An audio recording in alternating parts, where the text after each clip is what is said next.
ন্যূনতম লজ্জা শরম কিচ্ছু নাই বেটা। বিদেশে বসে বসে ইয়া করছিস। সাদ্দাম ইয়াতে বলতি না যে একদিন যাবে, 2 দিন যাবে, 3 দিন যাবে, সবকিছু মনে রাখা হবে। ওই বিদেশে গিয়ে পালায় মনে রাখছিস বেটা, দেশে থেকে ফেস করতে। আমরা জানি তো যখনই জানছিস যে হচ্ছে ইয়া পতন হবে, এর আগে হচ্ছে পালাই গেছিস।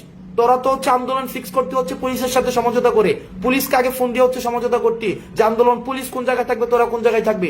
আমরা এগুলো জানি না, আমরা এগুলো পরে আমরা প্রত্যেকটা পোর্টফোলিও আমরা বের করেছি যে আন্দোলন আওয়ামী লীগের সময় যে আন্দোলন হতো, ওরা পুলিশের সাথে বসে বসে আন্দোলনের হচ্ছে গতিপথ নির্ধারণ করতো। আমরা সেই জায়গায় থেকে আমরা তোদের একটা সমন্বিত ফেসিবাদী শক্তিকে উৎখাত করে আজকে হচ্ছে আমরা তোদেরকে দেশ থেকে উৎখাত করেছি। আর বিদেশে বসে বসে এখানে অমিপিয়াল আর হার্পিক মজুমদারকে ভর করে হচ্ছে আর তোমাদের জাতির পিতা, নতুন জাতির পিতা, আমেরিকান জাতির পিতাকে মনে করেছো ক্ষমতায় বসাই দিবা। আওয়ামী লীগ এমন একটা জনগণ বিবর্জিত দল, যেই জনগণ বিবর্জিত দল কখনোই দেশের মানুষকে দিয়ে ক্ষমতায় আসে নাই। ওরা ভারতকে দিয়ে ক্ষমতায় আসছে, নির্বাচনের আগে ভারতের কাছে দেশকে বিক্রি করে দিয়ে ওরা ক্ষমতায় আসছে। এখন ওরা মনে করে আমেরিকাকে দিয়ে ওরা ক্ষমতায় আসবে। তোমার আপ্পানা বলতো মাঝে মাঝে, তোমাদের আপা, যে আটলান্টিকের ওই পারে না গেলে কিছু হবে না। এখন তোমরা কি আটলান্টিকের ওই পারে তোমাদের আদর্শিক আব্বা বানাই দিচ্ছ, মনে করছো ট্রাম্প এসে তোমাদের ক্ষমতা দেখাই বসাই দিবে। এত সহজ না। এই দেশের মানুষ এক হয়েছে ক্ষমতার জন্য না, এই দেশের মানুষ এক হয়েছে সংস্কারের জন্য, ইতিবাচক পরিবর্তনের জন্য। যে গুম, খুন, হত্যা, নিপীড়ন, নির্যাতন এত বছর ধরে চলেছিল, সেগুলোর হচ্ছে উৎখাতের জন্য এই দেশের মানুষ আন্দোলন করেছিল। সুতরাং তোমরা আবার তোমাদের আপাকে এসে ক্ষমতায় বসাবা, যারা হচ্ছে এতদিন ধরে গুম, খুন, নির্যাতন, নিপীড়নের হচ্ছে সংস্কৃতি কায়েম করেছিল, মানুষের বাক স্বাধীনতাকে হচ্ছে হরণ করেছিল। তোমরা তাদেরকে কখনই আর ক্ষমতায় দেখবে না, কখনোই ক্ষমতায় দেখবে না। আজকের বার্তা স্পষ্ট করে রাখো, নিজেদের মধ্যে গণতন্ত্রকামী রাজনৈতিক দলগুলোর মধ্যে নিজেদের মধ্যে নীতিগত পার্থক্য থাকলেও আপা নিধন এবং ফেসিবাদ যেই গোষ্ঠীগুলো রয়েছে সেগুলো নিধনে তারা সবসময় এক।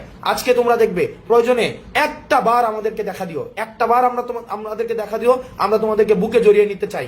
কারণ তোমাদের আপা তোমাদেরকে এতিম করে চলে গিয়েছে। আমরা তোমাদেরকে একটু তোমরা কোন অবস্থায় আছো, এতিম সন্তানগুলো কতদিন না জানি না খেয়ে আছে, কতদিন না জানি কেউ অবলা রাস্তাঘাটে ঘোরাঘুরি করছে। তাদের এখন আর টেন্ডারবাজি করতে পারে না, চাঁদাবাজি করতে পারে না, ক্যান্টিনে ফাও খেতে পারে না, তাদের চেহারা শুকিয়ে হয়তো গিয়েছে। সুতরাং তাদেরকে আমরা একটু সেবা শুশ্রূষা করতে চাই। কারণ না খেয়ে খেয়ে তাদের নিশ্চয়ই হাড় জীর্ণ শীর্ণ অবস্থায় আছে। কারণ তাদের হচ্ছে রক্ত অস্থিমজ্জায় হচ্ছে কি টেন্ডারবাজি করে, চাঁদাবাজি করে খাওয়া, ক্যান্টিনে ফাও খাওয়া, গ্যাস্ট্রুম গণরুম করা, এগুলো তো এখন আর নাই। সুতরাং আপনি একটু আসেন, আমরা একটু আপনাদের সেবা যত্ন করবো। আপনি একটু আসেন, আমরা একটু সেবা যত্ন করবো। সেবা যত্ন করে আপনার আপার যে আদরের অভাবটা আমরা পূরণ করে দিব। আপনার আপার যে আদরের অভাব সেটা আমরা পূরণ করে দিব। ন্যূনতম যদি লজ্জাবোধ থাকে, ন্যূনতম অফলাইন তো দূরে থাক, অনলাইনে পর্যন্ত তাদের উপস্থিতি আর বাংলাদেশের মানুষ দেখতে চায় না। সুতরাং আজকে বাংলাদেশের মানুষ এমনিই হচ্ছে মানুষ গতকাল রাত থেকে রাস্তায় নেমে গিয়েছে, গতকাল রাত থেকে 0 পয়েন্টে আছে। সুতরাং কোনোভাবেই ওদের ন্যূনতম কোনো ধরনের সুযোগ দেওয়া যাবে না। আরেকটা বিষয় আমি মানুষকে আহ্বান জানাবো, কিছু বিষয় সচেতন থাকতে হবে। সেটা হচ্ছে এই দেশের অফিস, আদালত, আইন শৃঙ্খলা রক্ষাকারী যে বাহিনীগুলো রয়েছে তারা আমাদের দেশের সম্পদ। সুতরাং আমরা চেষ্টা করব যে যাতে করে ফেসিবাদের দূষর যে অপশক্তি রয়েছে তারা যেন কোনোভাবে নিজেদের মধ্যে বিশৃঙ্খলা সৃষ্টি করে আমাদের উপরে দায় চাপাতে না পারে, তারা যেন কোনো আক্রমণ করতে না পারে, কোনো সংঘাত সৃষ্টি করতে না পারে।